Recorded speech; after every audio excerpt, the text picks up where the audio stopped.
Let me also just say that there was a public forum on women's participation in public discourse here in Ghana where you were a participant and then indeed you spoke to us.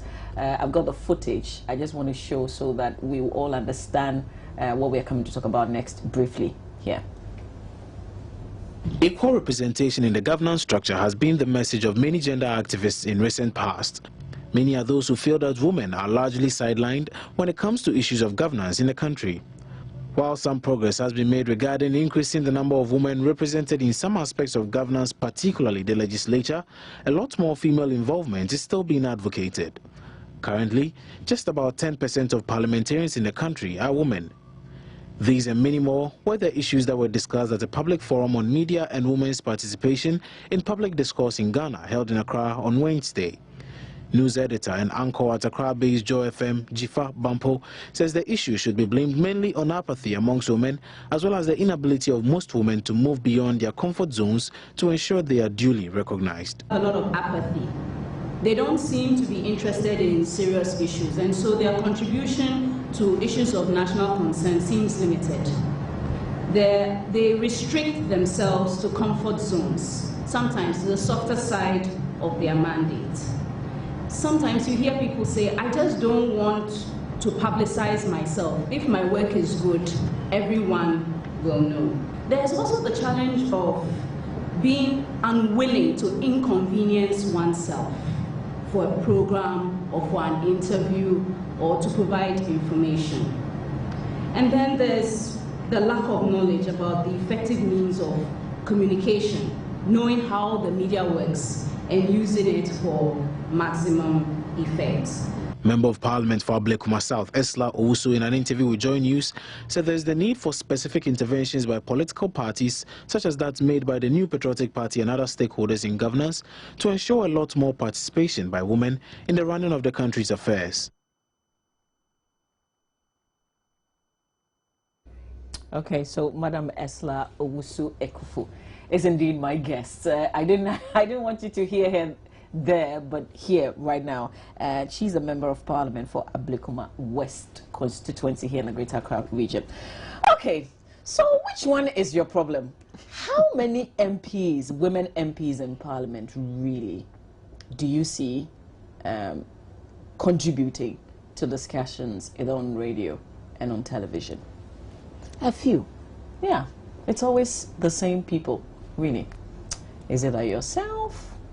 I think the MP in Adjoasafo, a few times you hear her on radio. I'm struggling to Frema. Yeah, Frema's no longer there. Okay, she's no longer. So you see, that's the person in my mind. I called an MP, inviting her to our talk segment on the AM show, and she said that, you know, I have to prepare breakfast for the kids, and that was the end of the conversation. It's a difficult position we find ourselves in. But you say what men can do, you can do and even do better. And we are, but maybe not using the same opportunities that the men use, which I think we are shortchanging ourselves on. And that is why I do as much media as I can. But it is that you have to understand the constraints that women in public life face. We have peculiar challenges. And to be able to juggle various balls in the air, one, you have to make a determination that you're going to do it. And it is worth your while. And it is an important part of governance that we need to do. And not too many people think that the difficulties are worth the benefits of it, which I think is not an accurate balance that they've struck. For the MPs in the House, and for the first time in the history of our parliaments, we have a lot of young women in the House who are at the child-raising stage. So they have genuine difficulties. I mean, we've had 2 MPs actually have babies since this parliament has been convened. It's never happened before, because usually the women who put themselves out for political office are past the child-rearing age, and so, let me just put it that way. They're older women, and so they have more time at their disposal for these things. So we have the challenges of changing diapers, preparing children for school, cooking dinner and lunch for them, helping them with their homework, taking care of the husband, and all these things, and the home as well, cooking, cleaning, and all that. And we don't have the house help today of today are not as reliable as the house help of yesteryear. And that's another challenge that you have to face. They can decide at the spur of the moment that they're tough, they're leaving. But you do also recognize that all other women who are doing different things have all these challenges you're mentioning as well. I have to be here 5 a.m. Absolutely. And I've got little babies that I'm taking care of. Absolutely. But the difficulty with the MP is that they are on call 24 hours a day. You've got people sitting at their doorsteps from dawn till dusk. 24. I'm not saying that our work is more difficult than anybody else's We work. think that you're making excuses No. not to show up on platforms, and yet you want a lot more women in parliament. In fact, it is important for the development of this country to have a lot more But women. how are we benefiting from the parliament. few that we have? It is because they are so few that they are carrying a disproportionate amount of the load. Really? Yes. Because if they all make themselves very visible and they are involved, then a lot more people will begin to appreciate how useful it will be to have a lot more women. There are 30 women members of a 275 member parliament. And so, whereas even just doing simple arithmetic, the men can be on, that you can have one man on every radio or TV station in the country, if they were to decide to do that. How many women could you have? It's the same thing with the representation on committees in parliament. There are several committees in which you have only one woman. In fact, before they tweaked it, there was some committee on which there was no woman at all. There just aren't enough numbers to go around. And so that is another challenge for us, to also strive to make sure that we increase the numbers of women while encouraging the sitting members of female members of parliament to also do a bit more. Not everybody is comfortable with public speaking, but I tell them that if you're a member of parliament, you should not have that problem, because you stood on public platforms and spoke. But I said, yeah, politics is different. So I say there is nothing we cannot learn if we put our minds to it. And I don't think any man out there should be able to speak more knowledgeably on any subject than I can, because they also do their research or people give them the information. We can also do that. But the difficulty we men have is that we don't have that network which will feed us with the information to put it out. Which network? There's several. Because you're out there and you're visible, people will call you and say, Madam, there's this issue, and so come and let's discuss it. Or, and I am nosy. Me, I say my head is not a warehouse. So I go snooping for what's going on. I want to find out what's going on and to discuss it and see how we can improve things for ourselves.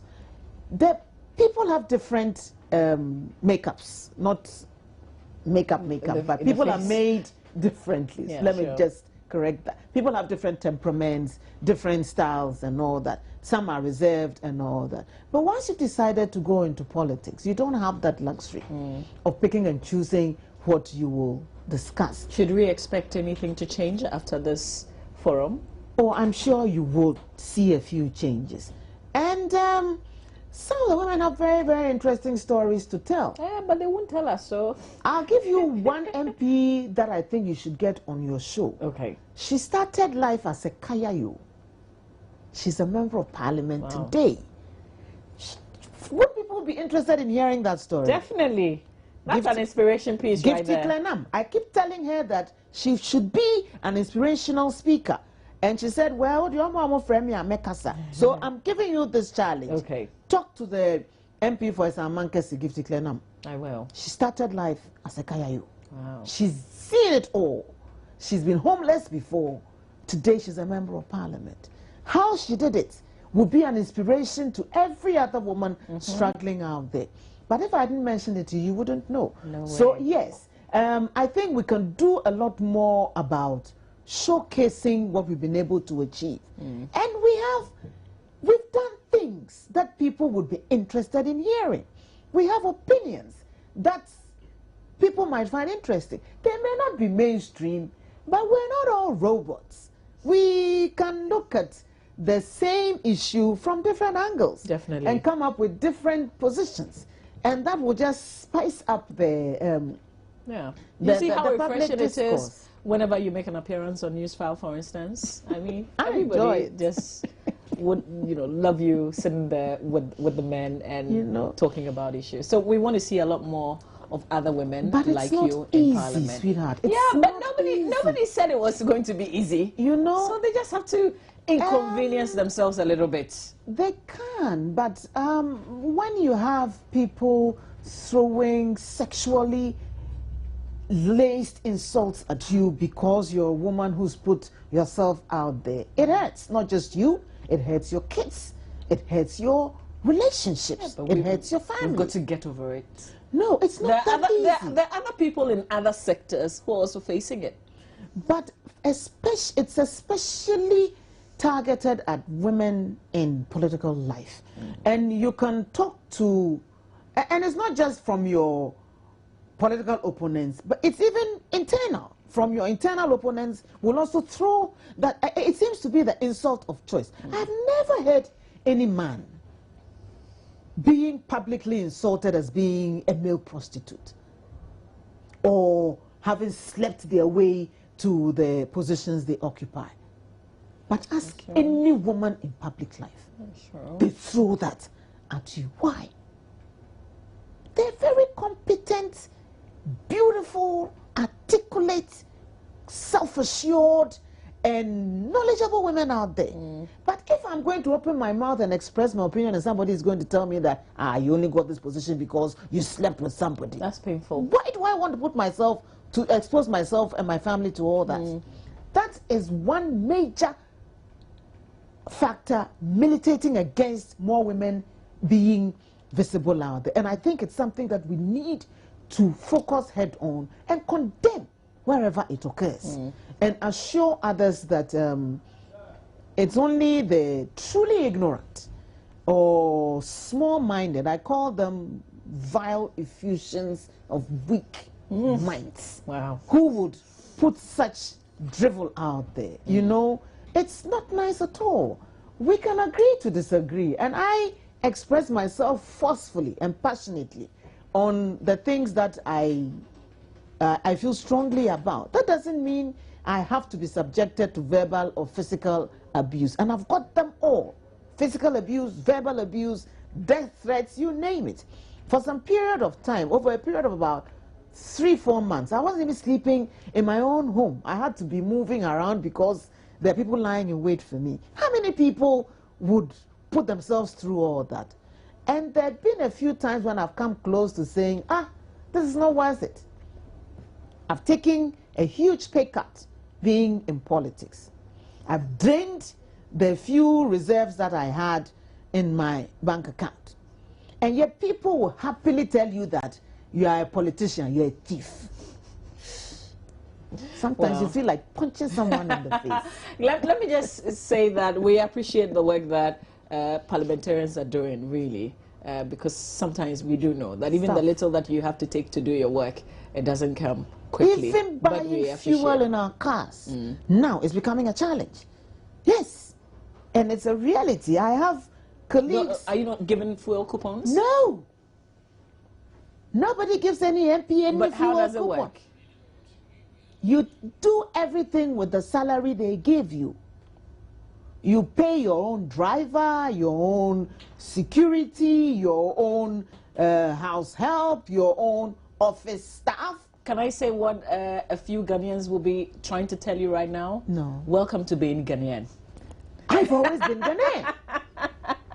Now, I'm saying that in comparison, we're the second arm of government, the legislature. But if you compare to the executive and the judiciary, We'll get there. Aha. We'll get there someday. So don't knock MPs too much.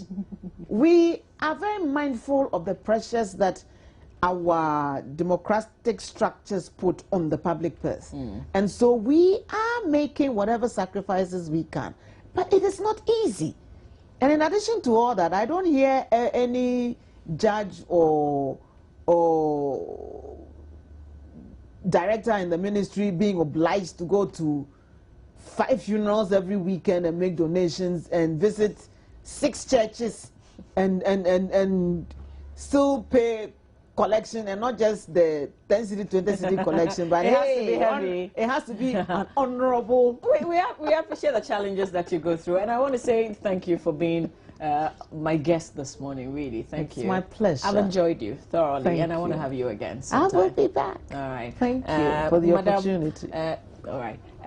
Honorable Esla Owusu Ekufo is the MP for Ablekuma West constituency, letting us in on a few things that hinder some of the women in Parliament, and also touching on the breaking down chairs and new things in Parliament. Stay with me. I'll come back with a lot more.